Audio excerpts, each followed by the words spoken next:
Hello दोस्तों, नमस्कार। आप सबको कोटि कोटि प्रणाम। आरक्षण लोकतंत्र की मांग है कि समाज के सभी वर्गों को विकास के समुचित अवसर प्रदान किए जाए, लेकिन यह लोकतांत्रिक समानता तभी वास्तविकता का रूप ले पाती है जबकि पिछड़े हुए वर्गों को अपने जीवन और समाज में आगे बढ़ने के लिए विशेष अवसर दिए जाए। आरक्षण यही कार्य करता है तथा यह दृष्टि से आरक्षण लोकतंत्र और समानता के अनुकूल है, प्रतिकूल नहीं। आरक्षण वह साधन है जो लोकतांत्रिक समानता को मात्र कागजी नहीं वरन वास्तविकता का रूप देने का प्रयत्न करता है। लोकतंत्र की सफलता के लिए आर्थिक व सामाजिक समानता अत्यंत आवश्यक है। सामाजिक न्याय के लक्ष्य की प्राप्ति का साधन सामाजिक न्याय लोकतंत्र का एक आवश्यक अंग है और सामाजिक न्याय की मांग है कि राज्य के दुर्बल वर्गों को अन्य व्यक्तियों की तुलना में कुछ विशेष अवसर और सुविधाएं प्राप्त हो।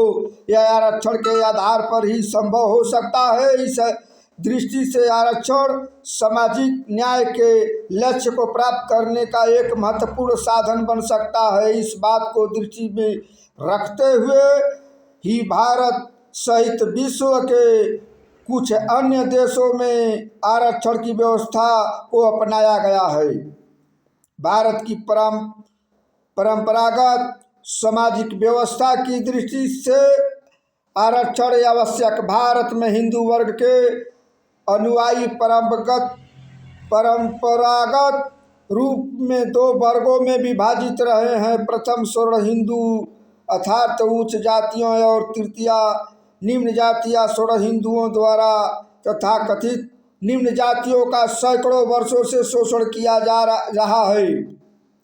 उन्हें अपवित्र मानते हुए उनके साथ अमानवीय व्यवहार किया जाता रहा है। इस पृष्ठभूमि में हिंदू समाज की निम्न जातियां के पिछड़ेपन का दायित्व समाज पर आता है और समाज के इन वर्गों को विशेष सुविधाएं और अवसर प्रदान करने का औचित्य है।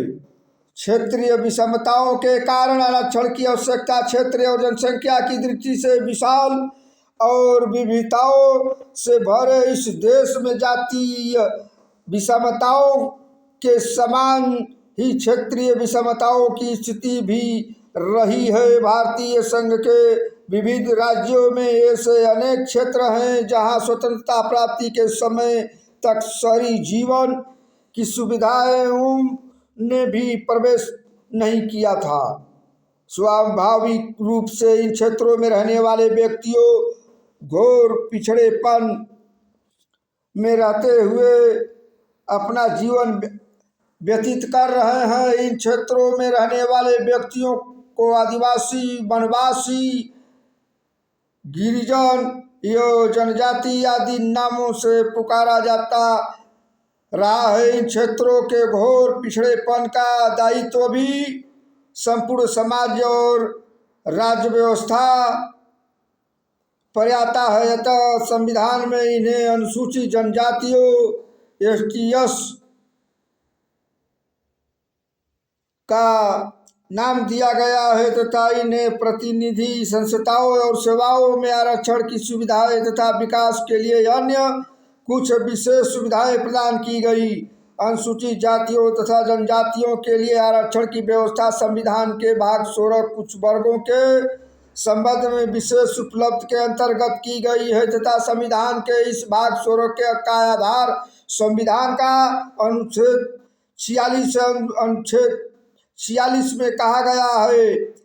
राज्य जनता के दुर्बल वर्गों के विशिष्टताएं अनुसूचित जातियों तथा अनुसूचित जनजातियों के शिक्षा तथा अर्थ संबंधी हितों की विशेष सावधानी से अभिवृद्धि करेगा और सामाजिक अन्याय तथा सभी प्रकार के शोषण से उनकी रक्षा करेगा। संविधान जनता के दुर्बल वर्गों के शिक्षा तथा अर्थ संबंधी हितों की विशेष सावधानी से अभिवृद्धि और सामाजिक न्याय तथा सभी प्रकार के शोषण से उनकी रक्षा की बात करता है और जनता के दुर्बल वर्गों में अनुसूचित जातियों तथा अनुसूचित जनजातियों का उल्लेख करता है। इसी तरह मौलिक अधिकारों के अंतर्गत अनुच्छेद 16 में सामाजिक व शैक्षणिक दृष्टि से पिछड़े वर्ग को आरक्षण की व्यवस्था की गई है।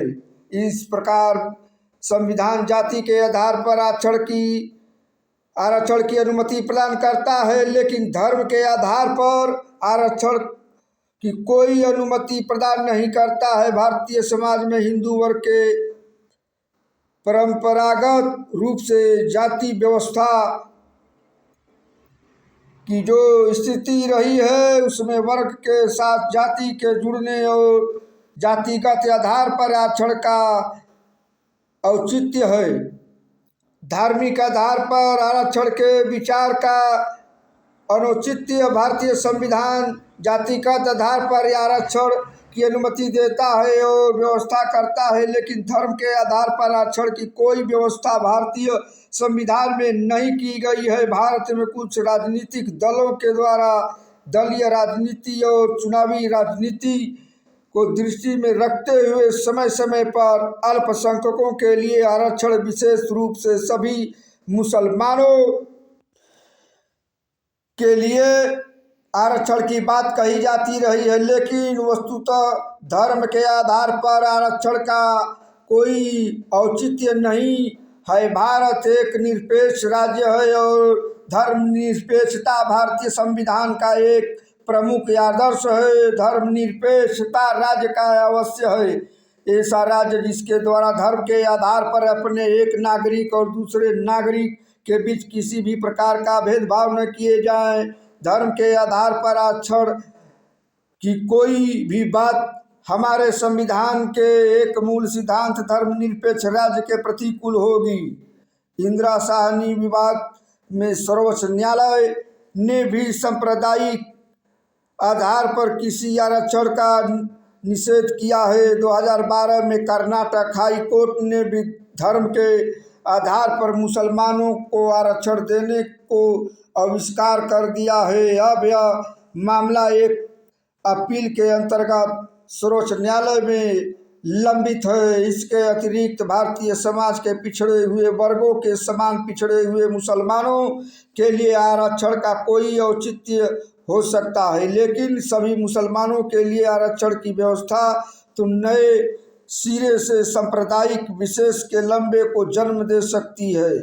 इस प्रसंग में महत्वपूर्ण तथ्य यह है कि केंद्र सरकार और राज्य सरकारों द्वारा अन्य पिछड़े वर्गों को ओबीसी एस के लिए आरक्षण की जो व्यवस्था की गई है, उन पिछड़े वर्गों के अंतर्गत मुसलमानों की भी पिछड़ी जातियों को अब आरक्षण प्राप्त हो गया है।